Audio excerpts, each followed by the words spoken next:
Hi guys, samahan niyo akong gumawa ng shake. Ayan, meron tayong Milo, meron tayong Great Taste, meron tayong leftover na Galaxy, Smooth Milk, and Milo again. Guys, ilagay na natin yung Milo natin. And meron tayong Great Taste, and Milo again.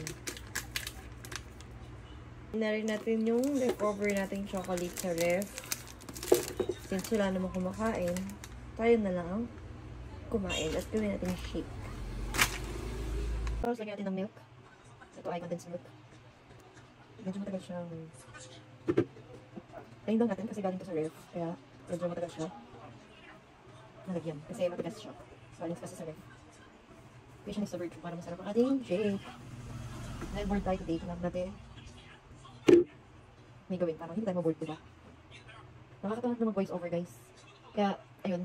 Tayo ay magmano ng voice over na lang. Ano daw? Maganda nito. So, ayun guys. Next yan is lagyan natin ng ice. Natin dito natin ng ice. Ice lagyan natin kagabi. Yan. Lagyan natin. At halo-haloin. Then, lalagyan natin sa ating blender machine.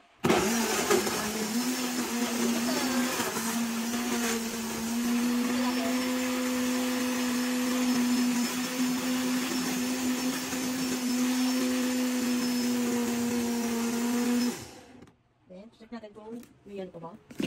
Meron yung yellow na gas. So, hindi natin ang pag-blend.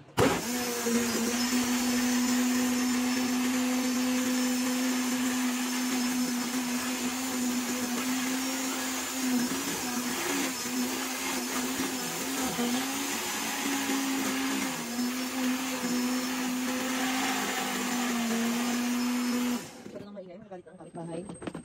So, meron pa ako nararamdaman ng yellow. Ang atatang blender namin kasi hindi namin siya nagagamit. So, ulitin natin.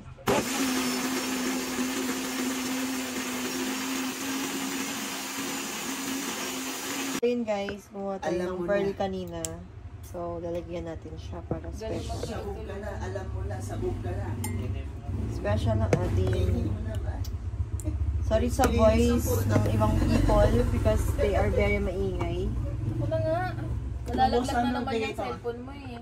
Dalawa na yun, no? Oo, alam ni Mami. Naki Mami yung isa. Okay. Ito na po ang ating finished product. Ang galing. Ayan guys. So ito na ang final look ng ating shake. Final look. Final look. Ayun lang. Bye-bye.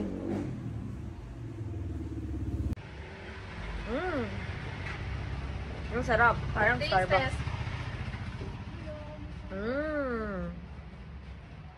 Ayun lang guys. See you on my next vlog.